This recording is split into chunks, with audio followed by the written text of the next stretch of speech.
प्रदेश में जैविक खेती और कृषि वानिकी को बढ़ावा देने के लिए आज से देहरादून में 2 दिवसीय कार्यशाला आयोजित की जा रही है। यह कार्यशाला सेंटर फॉर रेस्पॉन्सिबल बिजनेस के उत्तराखंड ऑर्गेनिक कम्युनिटी बोर्ड के साथ मिलकर आयोजित की है। सेंटर फॉर रेस्पॉन्सिबल बिजनेस के मुख्य कार्यकारी अधिकारी रिजित सेन गुप्ता ने कहा कि उत्तराखंड में जैविक खेती और कृषि वानिकी की बेहतर संभावनाएं हैं। वे कार्यशाला में किसानों और कृषि उत्पादकों के साथ कृषि में सतत विकास पर मंथन कर रहे हैं। और ये workshop is basically the beginning of a program. एक पर्टिकुलर प्रोग्राम हमने आज लॉन्च किया है, आप बोल सकते हैं, इस कार्यशाला के माध्यम से। और वो प्रोग्राम जो है वो 2 अलग अलग सेक्टर के ऊपर फोकस करेगा। एक तो जो एग्रो फॉरेस्ट्री है और दूसरा ऑर्गेनिक एग्रीकल्चर, जैविक खेती और जिसको कृषि वानिकी बोलते हैं।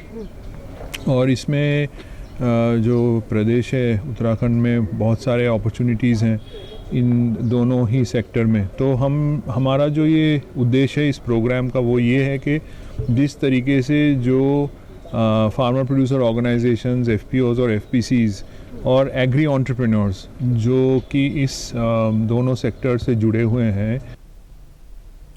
क्लोवर ऑर्गेनिक कंपनी के मुख्य कार्यकारी अधिकारी संजय अग्रवाल ने कहा कि खेती में उन्नति होनी चाहिए, साथ ही खेती से पर्यावरण और मिट्टी को नुकसान नहीं होना चाहिए।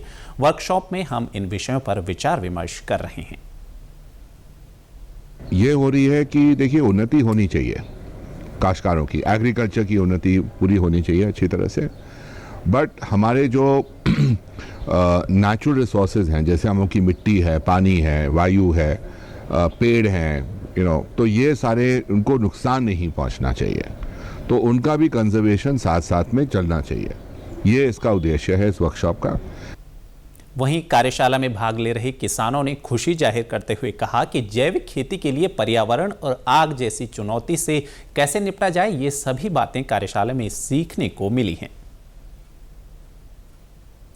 हम ऑर्गेनिक रासायनिक खेती करते हैं, जिसमें कि हम मोटे अनाज करते हैं और मशरूम का भी करते हैं, सब्जियों का उत्पादन करते हैं। और हम यहाँ कार्यशाला में आए हैं तो हमें काफ़ी कुछ सीखने को मिला है, जिसमें कि हमें जैविक खेती के बारे में बताया गया, पर्यावरण के बारे में भी बताया गया और जंगलों को आग से कैसे बचाना है उसके बारे में काफ़ी सारी जानकारी मिली है। अभी खेती के बारे में भी बताया, जैसे हल्दी होगी, मिर्ची होगी, धनिया हो गया और प्राकृतिक पेड़ पौधों को बचाना हो गया, जंगल को आग से बचाना हो गया। तो आप लोग उनको कैसे बचाओगे, पानी हो गया, पर्यावरण बचाना हो गया। तो इन लोगों के लिए मतलब बात हो गई।